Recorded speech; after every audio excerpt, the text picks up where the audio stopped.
My name's Mick Briggs. I'm the Head of IT Service Operations for Cancer Research UK. And at Cancer Research UK, we're trying to bring forward the day when all cancers are cured. When we looked at the business case for XtremIO, it's certainly around CRM systems and databases.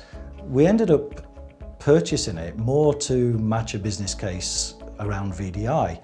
And that business case more or less wrote itself. Now, the interesting part was that one of the pieces we'd missed, because we concentrated so much on the IOPS throughput of XtremIO, we'd actually missed a benefit that came with XtremIO, and that's the way that it compresses data, and it compresses data to such an extent and at such a speed that it's really difficult to explain until you see it.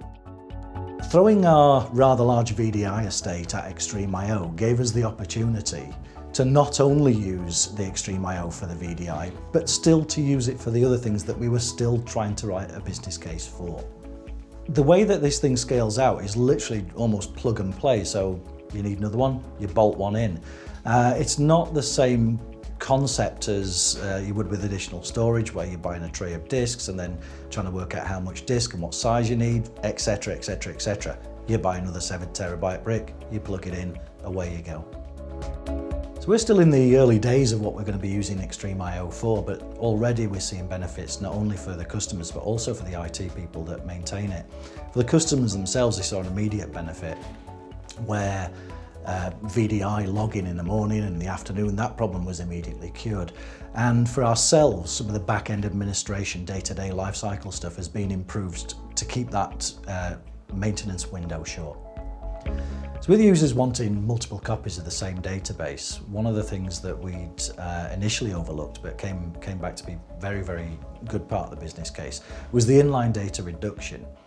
Now, effectively, that works at such an intense level that where you would normally never consider compressing data and uncompressing it because of the performance impact, the inline data reduction within XtremIO is so performant that there is no performance impact.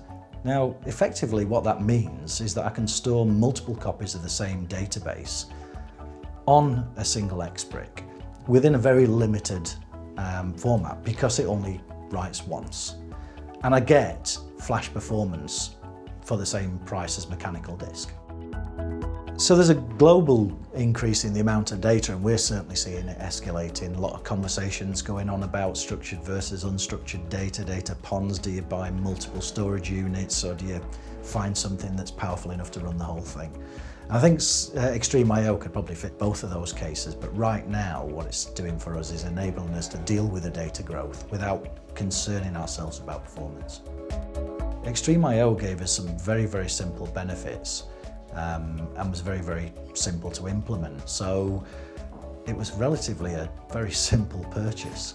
What comes to my mind every time I think about XtremIO is how it simply consumes everything that we throw at it effortlessly.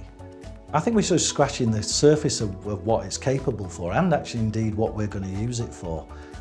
It's shown us business cases just by ease of use, simplicity to manage, and it's sheer grunt, to be honest. It's the damn thing just performs.